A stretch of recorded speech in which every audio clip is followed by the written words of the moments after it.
That would be great. Yeah, Okay. go ahead. That would be nice for you. Okay. We are grateful to be meeting here today, surrounded by such natural beauty. We respectfully acknowledge that we are on the indigenous land of the coastal Salish people who have reserved treaty rights to this land, specifically the Snoqualmie Indian tribe. We thank these caretakers of this land who have lived and continue to live here since time immemorial.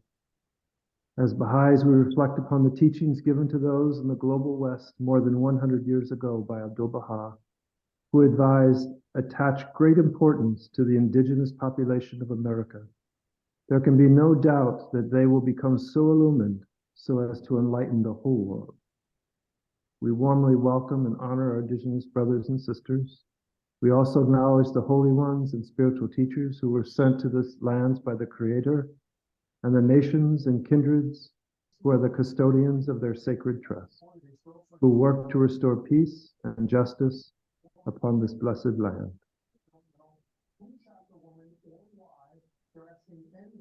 Thank you.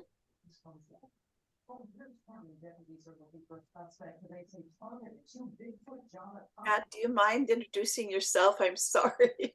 But You bet. Yeah, thank you, Charlotte. Yeah. Hello, good evening, everybody. How is everyone Good. out there? I'm in West Seattle. My name is Matt Bearwald. I'm staff to the Snoqualmie tribe. I'm not a tribal member. I've worked for Snoqualmie tribe since 2008 and was in the water quality program for a long time, and now they call me the environmental policy analyst, which means that I get to do a lot of really interesting things. And one of those that I'm really grateful for is the chance to be here with all of you tonight. And so thank you for that. Thanks for coming, and thanks for this opportunity to talk with you.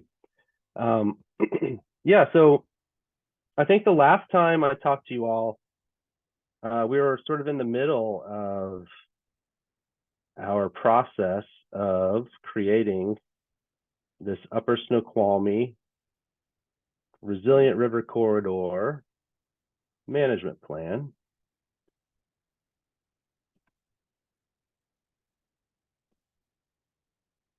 How does that look? And so now we have this document, and so I'm kind of going around and spreading the word and looking for collaborators, and that's what I'm here to talk about tonight. So yeah, so it's called a plan. It's this long name, the Upper Snoqualmie Resilient River Corridor Management Plan. I kind of wish I'd come up with a shorter name, but on top of that, even more importantly, it's not really a plan. And that's why this presentation is called Starting the Conversation. This is a vision. This is a vision that the Snoqualmie tribe has developed for how the Upper Snoqualmie River could be, given its modern day context and everything that goes along with that. And so, we started out the process calling it a plan. I think of it as a vision. And so I just want to frame it that way before I go into the rest of this. And so this is a view of the Upper Snoqualmie Valley, looking east to the Cascades. Prominently featured and recognizable to many of you probably is the Squid, or Snoqualmie Falls, in the lower center of the image, and Culps, or Mount Si, in the upper left. And this is our project area overall, highlighted here in color. That's the Snoqualmie River, Upper Snoqualmie River corridor and floodplain. And so the three forks of the Snoqualmie River meet just 1.5 miles before the river flows over Squid, which is a sacred place. It's a federally designated traditional cultural property of the Snoqualmie people, Snoqualmie Falls. They also maintain much of this highlighted floodplain as a 6-mile prairie. And I really like how this image shows all the confluences and connections on this landscape. There's all spiritual, urban, and natural. It emphasizes the need for good relationships and respectful land use and water use management decisions in order to sustain the long-term health of the river and the health of all the residents of the upper Snoqualmie Valley. And so we've seen that change is accelerating across this landscape, which, to our view and shown here, is it's currently disorganized. And all of this means we don't really know how this is going to work out right now. So the Snoqualmie Valley has areas that clearly overlap, where there's sacred places shown in green and areas planned for urban growth, like shown in gray. And this is all layered on top of a dynamic river system. Now, the river system is constrained by development, but it's also a system that's already experiencing effects of climate change and becoming somewhat increasingly unpredictable. And the result of all this is a sort of a tension on the land. And so as the original stewards and protectors of the land, the tribe knows that the landscape needs attention. But there's all these actors on the landscape, including the jurisdictions of 2 cities and 1 county. And all these folks are sort of pushing and pulling in an uncoordinated manner. And the landscape has suffered. Ecosystem functions have diminished, and the community struggles to connect with the river, in spite of the community having a really strong desire for that connection. And so the Snoqualmie tribe took the initiative to start to plan a better approach. And that's this vision that we have. It's a more coordinated approach to that the tribe and the valley residents hopefully can get behind. And so we know that this is going to require empathy building. And so to start this multifaceted conversation, an ongoing conversation, we conceptualized the Upper Snoqualmie Resilient River Corridor Management Plan. So how are we going to begin this journey? Well, we knew we had to combine solid science foundation with technical work and a robust outreach plan. And so to accomplish that, we needed funding. We are able to fill that initial funding need with a grant from U.S. Bureau of Reclamation Native Affairs Technical Assistance Program. And that was especially helpful because it's only open to federally recognized tribes. It doesn't have any cost share requirement. And this is really key for what we're trying to do here and in this part of the river. And it's different than a lot of other funding sources intended for river restoration in our region. This funding isn't tied to salmon recovery. So up above Snoqualmie Falls, anadromous fish and salmon are excluded from the project area because Snoqualmie Falls is a 268-foot vertical drop, and salmon can't swim up it. And so, so much funding for river work in our area is just tied to anadromous fish that it was really helpful that we could access this funding. And so we needed some partners. We worked with Natural Systems Design and Headwater People. Danielle DeVere and Sarah Ballou were really key to helping out. And so with our core team, we had a 2-pronged approach focusing on outreach and science. And the results of each intended to inform the direction of the other. And so to accomplish this, we first conducted outreach to the Snoqualmie tribe community and the Snoqualmie Valley at large. That was part of when I last spoke to you all. And then meanwhile, we began organizing our technical work, including our data review, field work, and hydraulic modeling. And we used those results to inform the draft of the Resilient River Corridor Plan, which we brought to a second round of outreach in which we shared back with the community the results of our work. And so at that point, we had a common touchstone, a reference around which to organize this community-wide conversation and begin the hard work of implementation. And so what exactly did we do? And what did we hear from the community? So the images on the right are artwork and photos submitted by community members. And we conducted a survey and held small group interviews. I personally hand addressed and stamped several dozen surveys to river corridor residents in really key locations that I wanted to hear from. And so we received back 61 online surveys, 13 paper surveys, and 17 tribal member survey responses. And we also held a culture department listening session with within the tribal staff. And so the top interests that we heard from 74 total respondents included flows in the Snoqualmie River, flooding concerns, and making sure to give room and space to the river. And so hearing this, we made sure to include those topics in our technical assessments and in the discussion and in the reports in our plan. And then specifically from the tribal community, we heard that tribal access to the river and to the falls can be a challenge. And so we documented these barriers and made recommendations to alleviate them and made sure that increasing access for the tribal community to the falls is a prominent outcome supported in the plan. Since the importance of SQUD to the spiritual and physical health and vitality of the Snoqualmie people really cannot be understated. And tribal members work hard today to cultivate and nurture their connections to their ancestral lands. And so they're interested in places to actively steward and restore, in part so they have accessible locations to nearby to harvest wild foods and resources.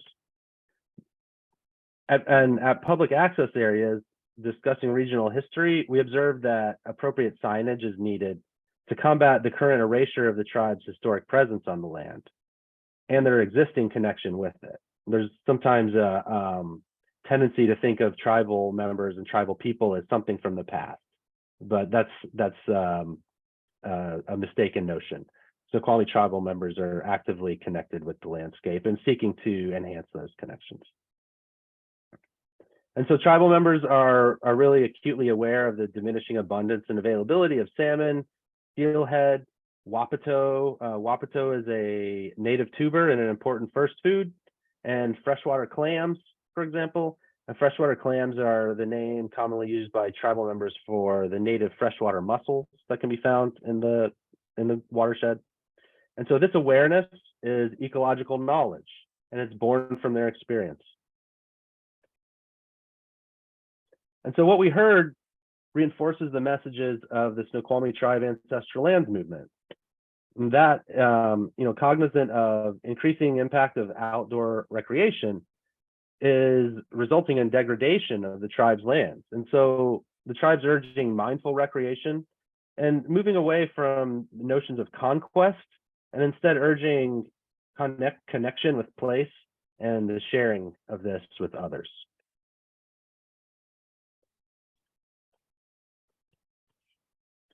And so, excuse me, on the technical and scientific side of things, we had a lot to work with. And scientists have said, standing on the shoulders of giants. That could be said for our project site. There was a lot of data to work with, rich and abundant data set. And so we gathered all that material, which in itself was a task because there was a lot, and looked at it through the tribal lens, but this time focusing more on restoration and adaptation rather than sort of short-term economics or extraction. And so we realized when we're doing that there was actually more field work to do. And so, we had more questions about hydrogeomorphic processes, which is sort of the way that the river interacts with the geology and geography of the landscape. And so those questions were namely, what is the current state of hydrogeomorphic processes in the project reach? And how do they affect water quality, water quantity, floodplain function, and in-stream aquatic habitat? And how are the conditions and processes expected to change in a warming climate? And so we linked back to our outreach, thinking about what places, uses, and conditions within the Snoqualmie River corridor are most valued by the tribal community and the larger local community. And so we applied our expertise in hydrology, geomorphology, ecology, engineering, landscape architecture, and community outreach to all that. Did a bunch of new field work, supplemented everything that we had already collected. So the picture on the right is me, my trusty Mad River canoe. We had a team float down the project reach in summer of 2020, took out right above the falls. And so we took all of these disciplines, brought them to bear in drafting the plan, which shares back the results of our assessments. And some of those results include the fact that floodplain connectivity throughout the project reach is really variable. Some places are somewhat connected, others highly disconnected. Essentially, the river corridor and the floodplain landscape is fragmented. It's broken and functioning poorly. Under climate change conditions, flood risk to the city of Snoqualmie is expected to increase. And so in the plan, we make 22 recommendations representing a range of near-term and long-term actions to increase resiliency across the landscape and across the community. We further bend those recommendations into cost estimate categories. And the reason for that is because we want this list of recommendations to be used, to be a useful knowledge source for the community. And a lot of times, we've observed that wish lists of projects come out, but if there's no estimate of what costs are there, that's a whole nother step to get to essentially the project funding phase. So we wanted to at least take that, take another little initial step toward implementation.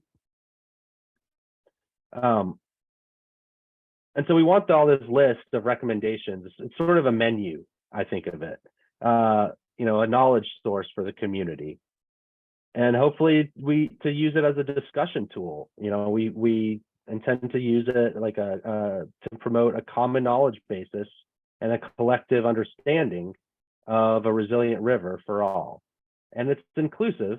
We invite others into the process. And so this slide highlights one result of our modeling that we really think is important to share with the community. And it's that it indicates that under climate change conditions, by the end of the century, a future 25-year return flow.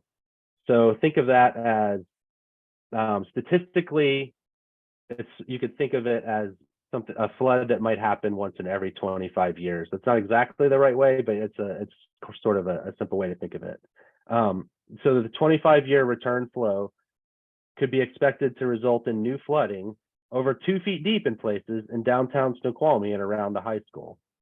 So on the left, you see that there's not water around the high school, but at the end of the century, with some regularity, every couple of decades, there'd be severe flooding there. So we need to, we have to act. We have to change. We have to make adaptations. And so to aid the planning and organization of these, future ideas, we divided the project area into 4 reaches. They're shown here. There's the City Reach, Kimball Creek Reach, Meadowbrook Slough Reach, and the Confluence Reach. And then we sort of zoom in from there. And so this is a slide to highlight recommendations from the Meadowbrook Slough Reach. And many of these center around reconnecting the floodplain. And so we determined that floodplain reconnection, where we can establish it, is a necessary element of this landscape to increase future resiliency. And so I selected this one because it shows sort of the range of our recommendations. There's sort of lower hanging fruit, more near term, perhaps, could say easier to tackle in the near term actions like invasive species removal and revegetation with native plant species. But then there's, way much larger projects that require a lot more planning and community outreach work, large capital projects like removing orphaned and obsolete bank armoring, or, this popular rails to trail route, rerouting this in order to remove a berm in the floodplain, or it's actually a berm in the floodway, which is even worse from a river and flooding perspective, and to move the trestle bridge, which is highly valued by the community. But there's also a disconnect in the Snoqualmie Valley Trail. And so we explore options to complete that connectivity, but also restore resiliency to this floodplain and create alternate routes through this area.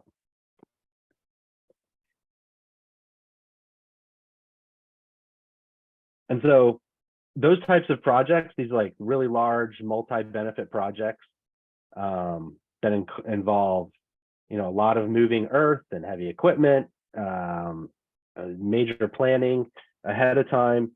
Those kinds of projects are really in river restoration in our region are really only considered in salmon recovery context. And so with that being the main driver behind those projects, that's been a major impediment to doing this kind of work in this landscape. Snoqualmie Falls excludes salmon, but that doesn't mean that we need to make this river function better on the landscape up here. And one message that we're trying to really drive home is that the healthy functioning of the river up here is directly driving the conditions of the habitat downstream. So if we want healthy habitat downstream, we have to have a healthy river above Snoqualmie Falls.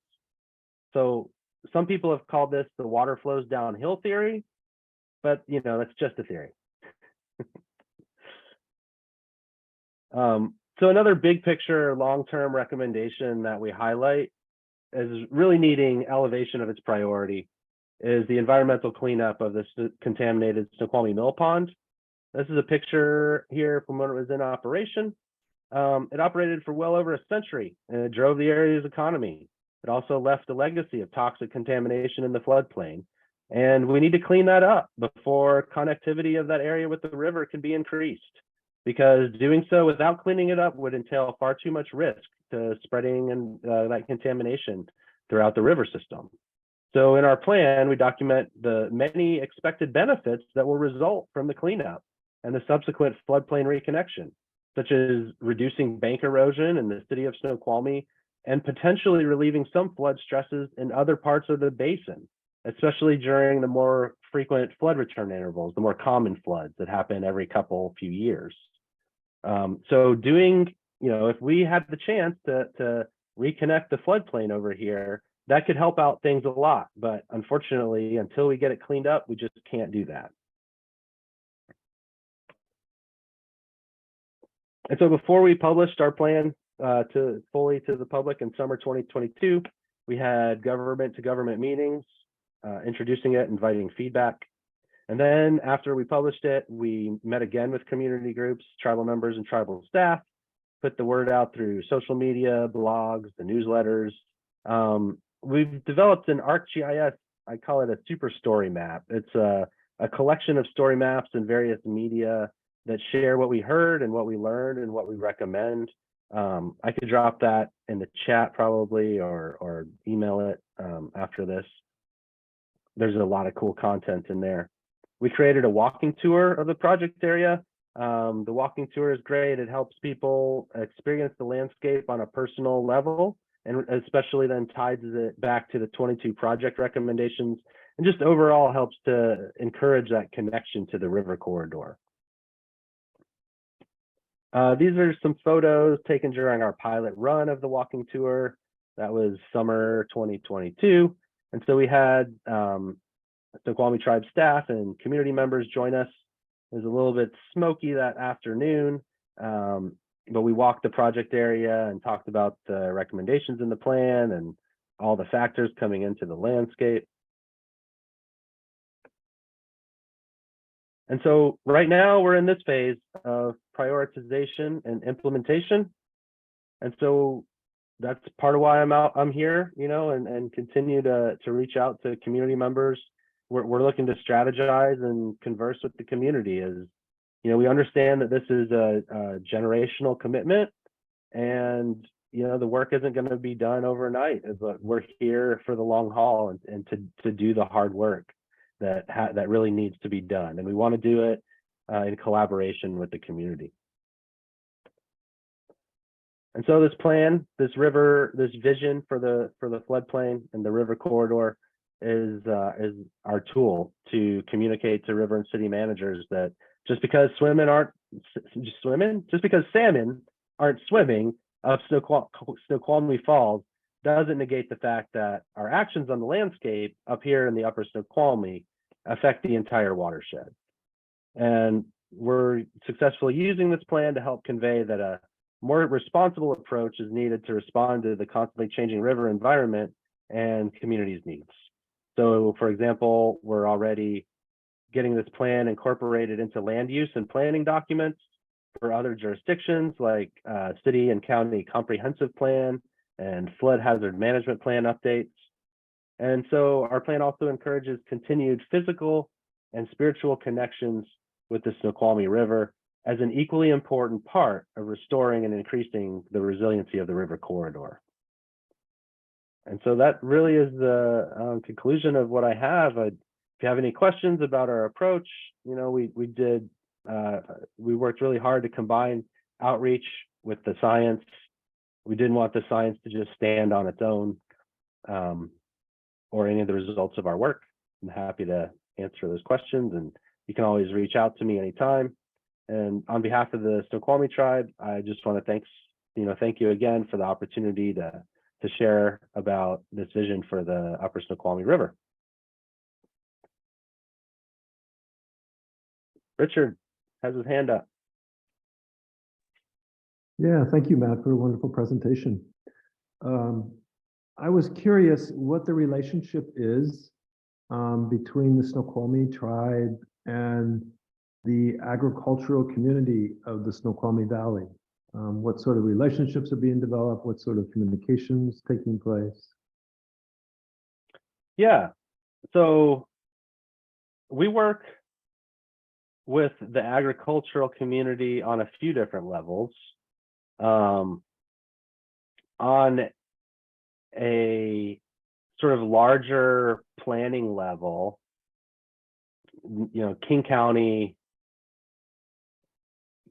has a lot of has special zoning for the lower Snoqualmie Valley, and they actively work to support agriculture.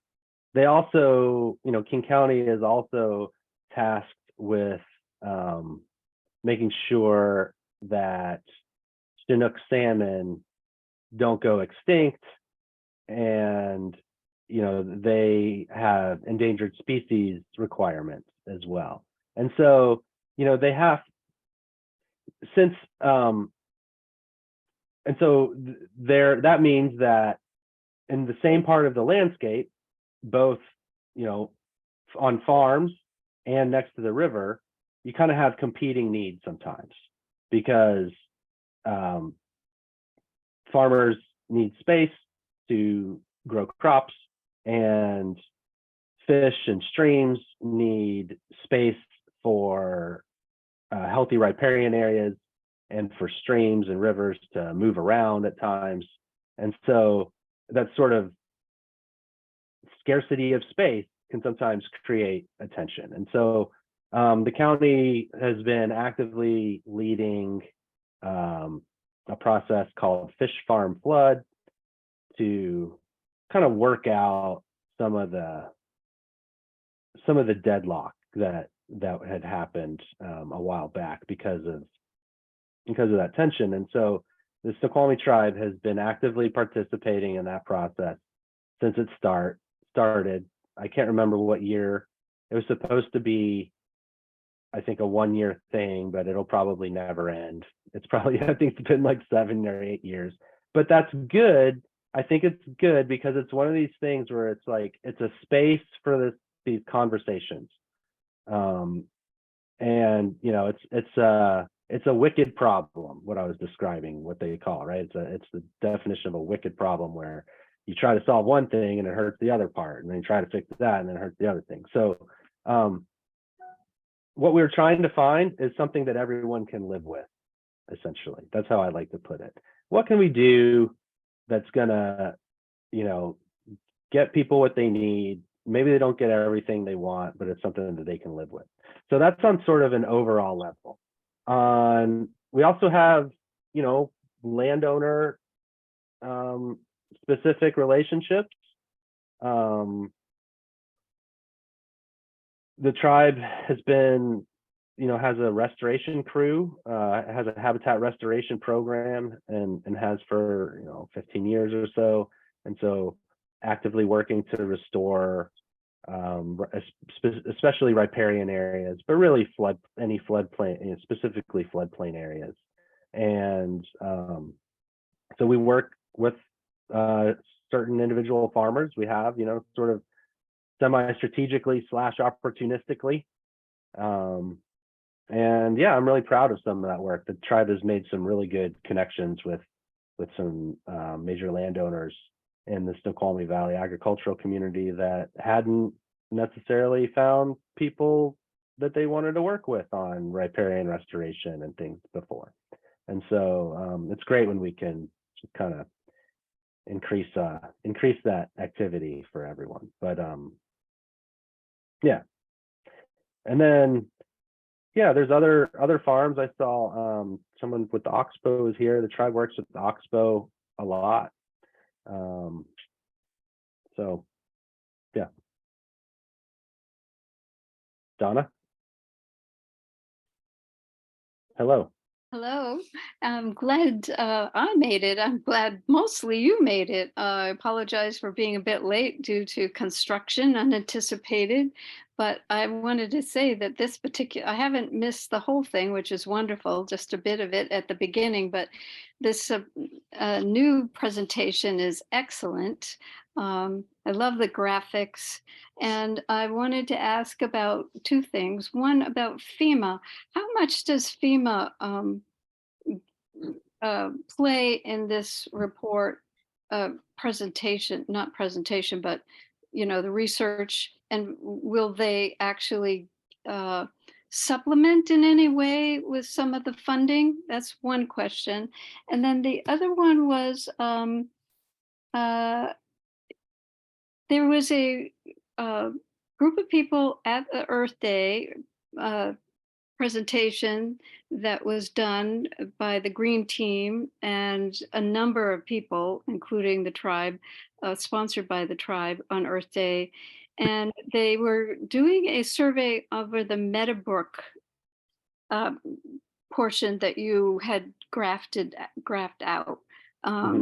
And it wasn't quite clear what they were doing that survey for. Is it any way connected to you? Yeah, I mean, it's absolutely connected to this in as much as it's within the project area, and it directly supports the recommendations in the plan of reducing non-native plants and replacing with native species. And so I think that the survey that is happening right now at Meadowbrook has to do with a really cool project that the Habitat Restoration team is working on, which is a pilot prairie restoration project up there. And so I mentioned the 6 Mile Prairie that was maintained. So Puget Prairie is sort of this unique ecotype that used to be a lot more prevalent in the Puget Lowlands, and specifically more in the South Puget Sound area, especially around Joint Base Lewis McChord. That's kind of the largest remaining existing remnants of a huge prairie that was down there. But there were also sort of smaller ones that were maintained around Puget Sound. And yeah, so what is now Meadowbrook Farm is kind of the remnant of the upper Snoqualmie Prairie. And my understanding of the vegetation that was there was that, I think it was predominantly, why did the name bracken fern, because bracken fern was a staple food of many Salish peoples. And so it was the root. And so the roots were dug and gathered. They were pounded and a flour made. And so similar to many other flowers like we've seen. So there were many other species there, but that that was kind of the main thing. It was like, we're going up to the prairie to dig for ferns. Absolutely there were camas and other species. And so I think the survey I don't know what they're surveying, probably elevations. non-native They cover. wanted to, they kind of wanted to know how much the area was used and, you know, whether people enjoyed that area. They wanted to preserve it. And my next follow-up question to the explanation you just gave was, would that become a protected area, actually? Okay. If- Did yeah. I misunderstand what kind of survey you're asking about? Were you No, asking about like a poll kind of survey, it like kind of a was. questionnaire? That's Okay, I yep. totally misunderstood. I totally was going off of like, No, you we're answered gonna it. put on my surveyor vest and go out and measure some stuff. No, so I don't know specifically what survey you're actually referring to. Well, I I'm did so keep sorry. asking questions of the lady who was taking it, and she did mention that they were concerned about what was going to happen to that area, and they were trying to preserve it. But she didn't go into a great deal of difficulty, explanation, and of course, it was a difficult time with lots of people coming by. But she did have a similar outline map that you showed in your presentation. So Hmm. you answered it quite nicely, actually, I think. Oh, okay. And the only other question unanswered at this point is there FEMA at all involved? Oh, FEMA FEMA. money that is to protect the area? Not really. I'm not an expert on FEMA or regulatory stuff. I just play one on TV, but no, I know just a little bit. So FEMA sets the regulations for what can happen in the floodplain, and then, you know, if there's disasters, they can send money to help bail out. They can allocate money through certain jurisdictions for some types of like buyouts of structures that are in high hazard areas. Mhm. And that is, you know, that definitely, that kind of work absolutely supports the work in the plan. That would be something that would, you know, that's part of like a long range, you know, a long-term project. Okay, so is the high school protected then? Because given the graph you showed and the 25-year estimate, even though I see that it has seemed like they built it up a bit more than originally it was, at least I the think new the section. I think the high school building is going to be safe. Well, okay. Our modeling, what I was showing there was the end of the century. So we're talking 2090s. That building will likely have been replaced by that time, right? Yes. But those kids that are there now are, you know, and their kids are going to be the ones that have to deal with flooding in the floodplain. Yes. And so, you know, I think that for having to build a school in a floodplain, they did what they could do. You know, and having to build a stadium in a floodplain, they did what they could do. It was sure expensive, but they, you know, they did it. You know, so those are the, you know, those are the types of adaptations that, you know, at least they're being made. Yeah, it's that tension of there's limited space and competing needs. Yeah. Thanks. You answered wonderfully. I appreciate it. Who's next? I Richard? already asked the question, so Mary, you can go first. You want me to go first? Sure. Okay. So I was wondering, is climate change affecting the temperature of the river? And is that part of the considerations that you're working on? If it is increasing the temperature? Yes and yes. Yes, you know, climate change effects on temperature is a very complex topic that I actually do know a little bit about. So I could go on for a long time about that, but yeah, what can I tell you? So snow melt, it turns out, is actually an important part of cooling the river.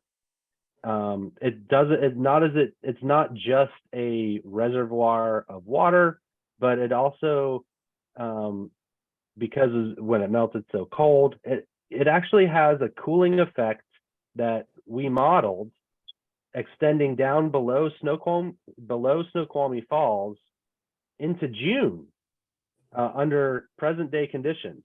So into wow. some pretty warm times.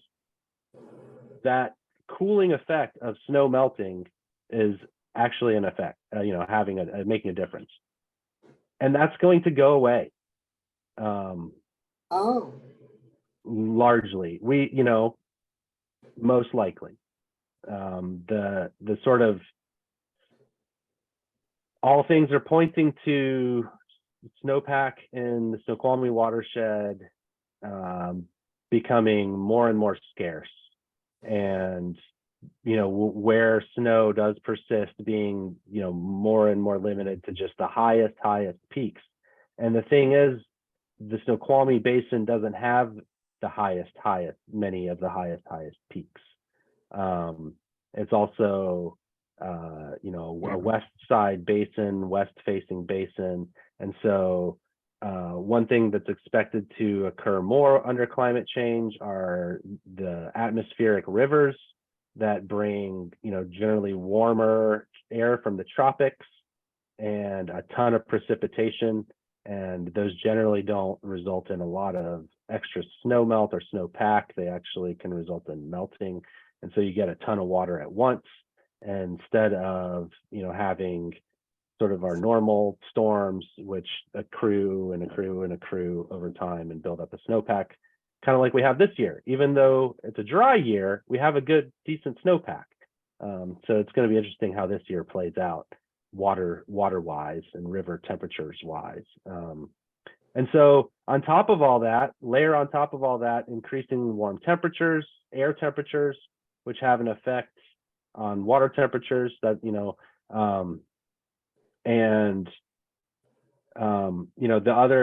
the other piece is solar radiation. And so that's why it's so important to have healthy forests around our rivers to provide as much shade and cooling as possible.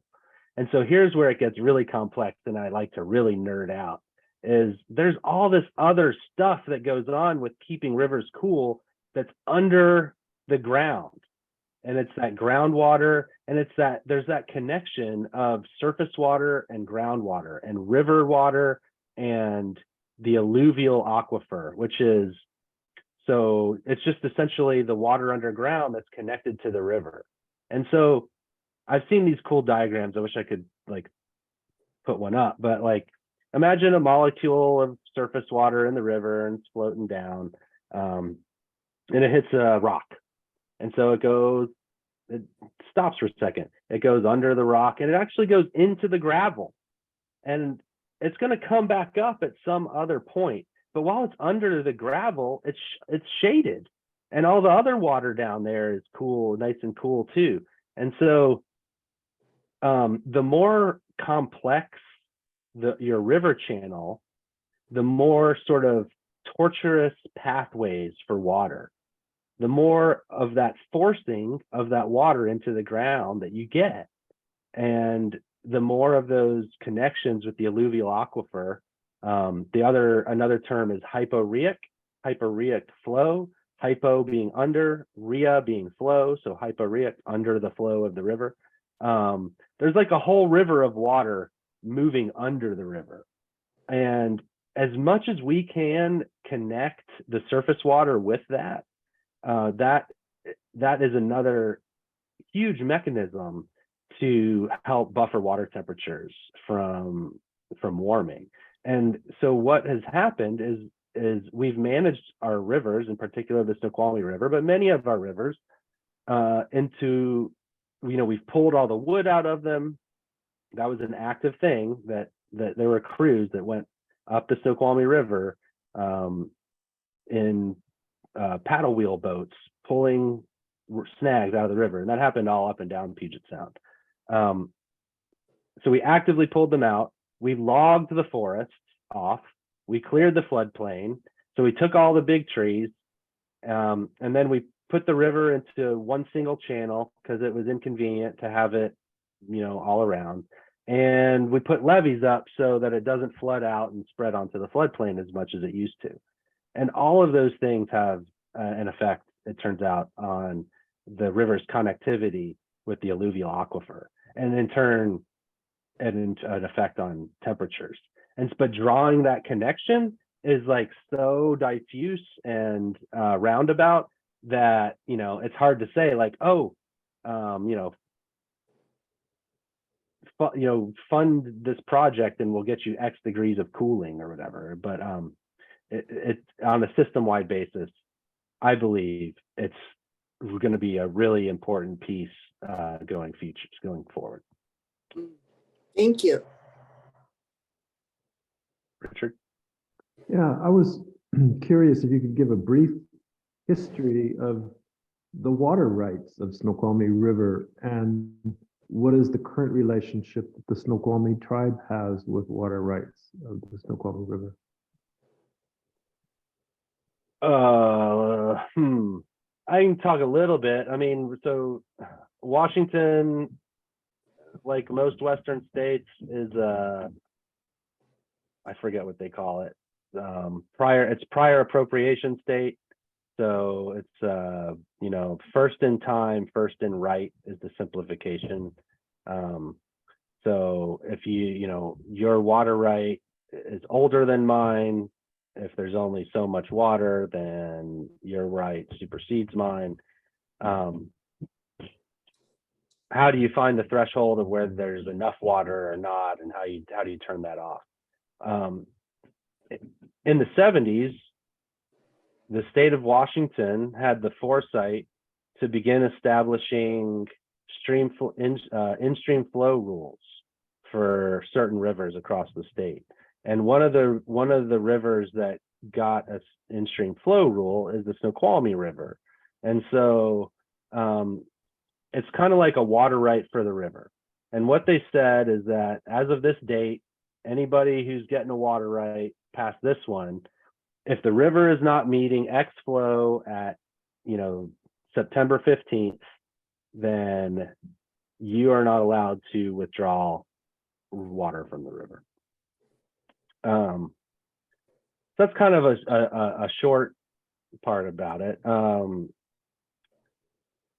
One thing that there's a number of shortcomings with that approach to water law, but that's the way it is, and not likely to change anytime soon. Snoqualmie tribe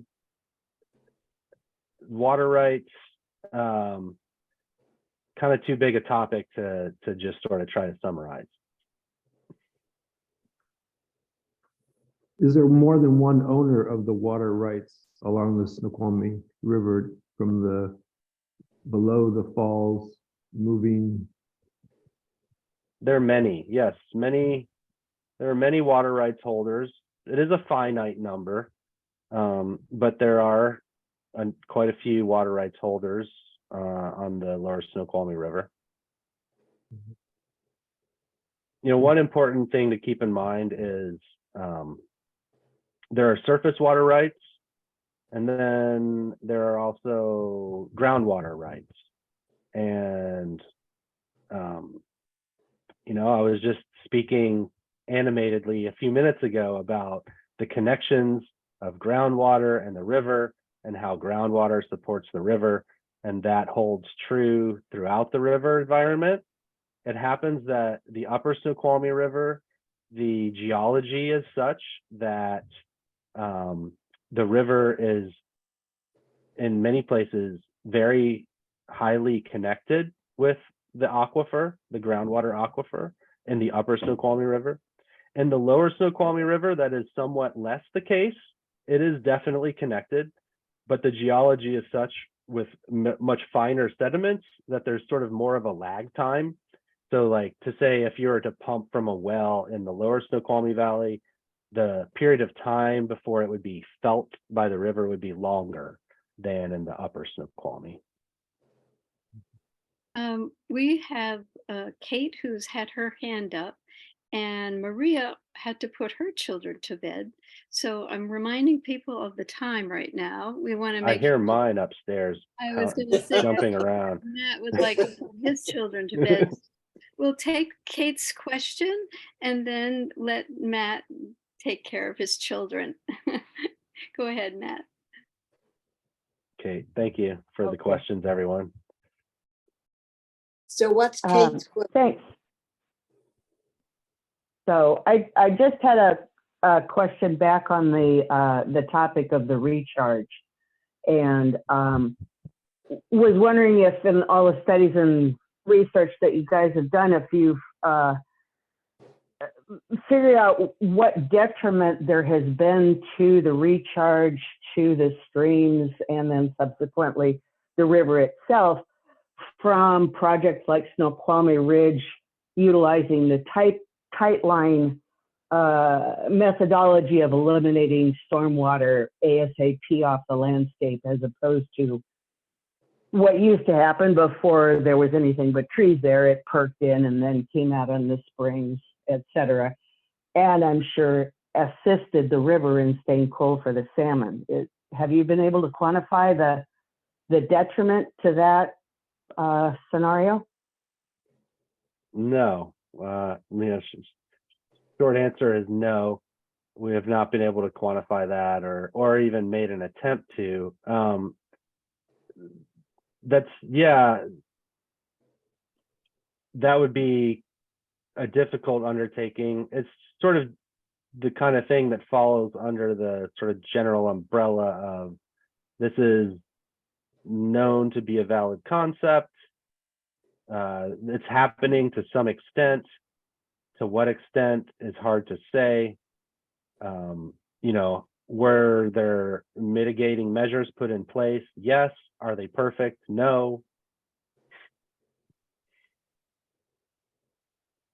Is there any thoughts for advocating for future projects to not utilize that sort of system, to retain all the stormwater on site and recharge and circulate it back into the aquifers? Sure. I mean, it it comes down to the individual jurisdiction where a project is going in and what their stormwater regulations are and sort of how they dictate you or project proponents do their sequencing. And so, in a really progressive jurisdiction, they'll say, or if you're in a landscape where you cannot physically infiltrate stormwater, because those do exist geologically, they may say, you have to retain all your stormwater on site, and then it's up to you to figure out how to do that. And they may say you have to use,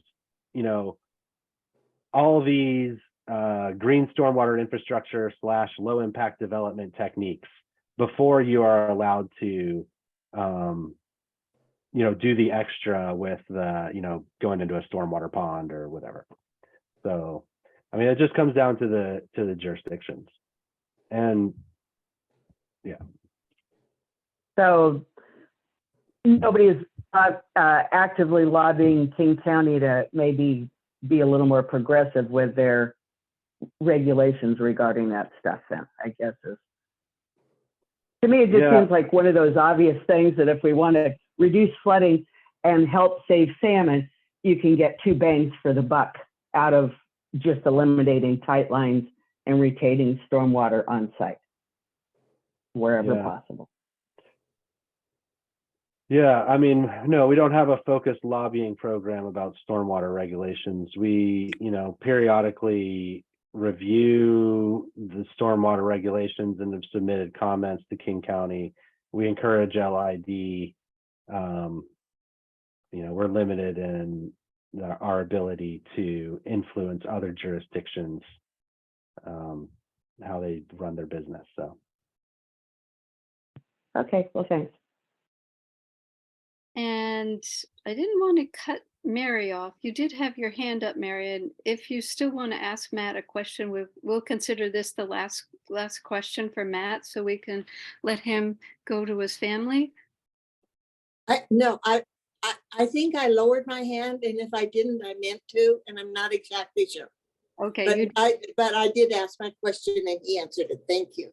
okay, you're welcome. Matt, we cannot thank you enough. I mean, we could keep you so much longer. Obviously, there's a great deal of interest, and I'm so disappointed I missed the river walk, walks you did during my unfortunate illness. But I'm so glad that you are so willing to share with the public and with us personally here, King County Baha'i group of the Sustainable Resource Committee. Thank you, and thank you, and thank you. Please, if there are any more questions, right, Matt, we could have them direct towards your email. Is that correct? You bet.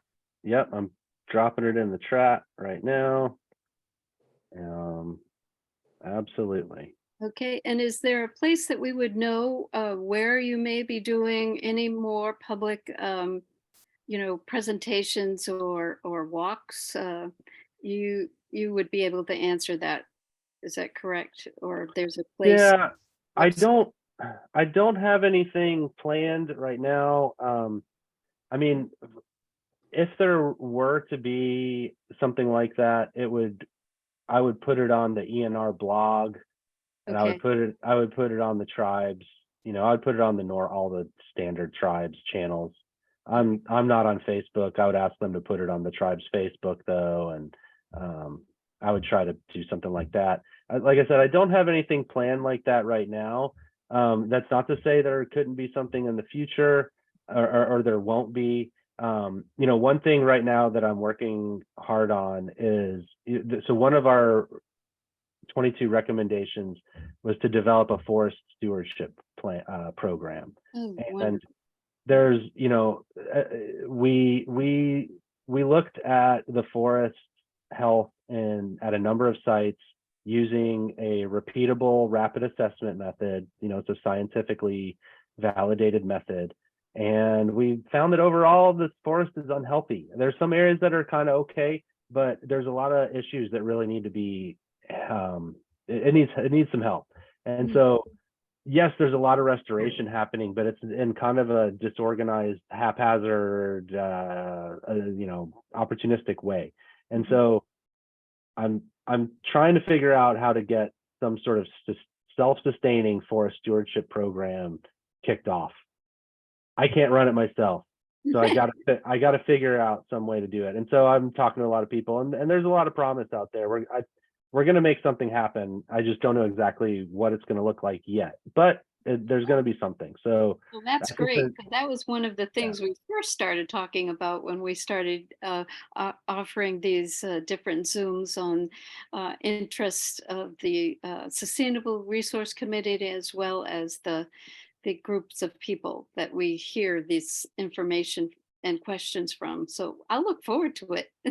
We'll definitely get back in touch. All right. Sounds good. Good night. Thank you so much, everyone. Good night. Thank Good you. night. Thanks you. again. Good night, everyone. Good night. Okay.